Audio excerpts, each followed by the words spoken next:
একদল খাইছে, আরেক দল খাওয়ার জন্য রেডি হয়ে আছে।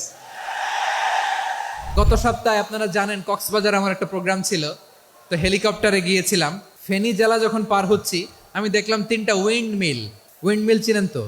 বিশাল পিলার, 3টা-4টা পাখা থাকে। বায়ু বিদ্যুৎ কেন্দ্র, বাংলাদেশের প্রথম বায়ু বিদ্যুৎ কেন্দ্র এটা।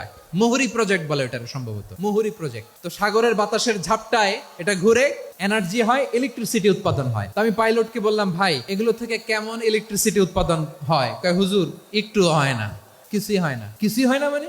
বলে হুজুর বাংলাদেশে যত উইন্ডমিল আছে এটার পাখা একটাও ঘুরে না। আল্লাহ, বলেন কি? তাহলে যে কোটি কোটি টাকা ব্যয় করে যে উইন্ডমিল, কয় হুজুর ভিতরে ফিটফাট, উপরে ফিটফাট, ভিতরে সদরঘাট। তার মানে কোটি কোটি টাকা দিয়ে এই উইন্ডমিল বানায়, এখানে কিছু নাই। দুর্নীতির আড্ডাখানা, আখড়াখানা বাংলাদেশ, ঠিক কিনা বলেন? আয় রে, জাপানিজরাও মানুষ, আমরাও মানুষ। আমার এক নিকটাত্মীয় সরকারি চাকরিজীবী, উনি আমাকে বললেন, বাংলাদেশের আরেকটা উদাহরণ দেই। উনি আমাকে বললেন যে প্রতি বছর আমাদের অফিসের ফার্নিচার চেঞ্জ করে। আমি বললাম, প্রতি বছর ফার্নিচার চেঞ্জ করে কেন? বলে যে ফার্নিচার নতুন পারচেজ করলেই তো এখানে টাকা, নতুন কিনতে পারলেই টাকা, নতুন উন্নয়নের সবক শোনাতে পারলেই টাকা। প্রথম আলোর রিপোর্ট, কি আলো? প্রথম আলোর রিপোর্ট, গত 15 বছরে উন্নয়নের নামে লুটপাট হয়েছে প্রায় 3.25 লাখ কোটি টাকা। কার রিপোর্ট? আমাদের বানানো কথা। প্রথম আলোর রিপোর্ট। গত 15 বছরে কারা ছিল জানেন তো? হ্যাঁ, শুধু ওনাদেরকেই দোষ দিয়ে লাভ নাই। স্বাধীনতার পর থেকে শুধু শাসকের হাত বদল হয়েছে, আমরা কিছু পাই নাই, ঠিক কিনা বলেন? শুধু ওনাদের দোষ দিয়ে কি লাভ? একদল খাইছে, আরেক দল খাওয়ার জন্য রেডি হয়ে আছে। আমরা এরকম চাই না।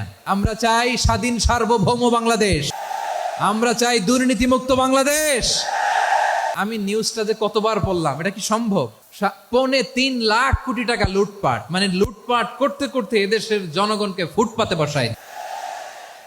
প্রিয় ভাইয়েরা, তাহলে জাপানের মানুষও মানুষ, আমরাও মানুষ। সিদ্ধান্ত আপনার, কোন মানুষ হবেন, ভালো মানুষ না খারাপ মানুষ? আজকের আলোচনার বিষয় হচ্ছে মানব সম্পদের উন্নয়ন, human resource development. It's a process to increase the capacity of knowledge, skill, capacity of the people of a country. একটা দেশের মানুষের জ্ঞান, তাদের দক্ষতা কি করে বাড়ানো যায়, বাড়িয়ে দেশের উন্নয়ন করানো যায়, এটাই হচ্ছে মানব সম্পদ উন্নয়নের মূল কথা।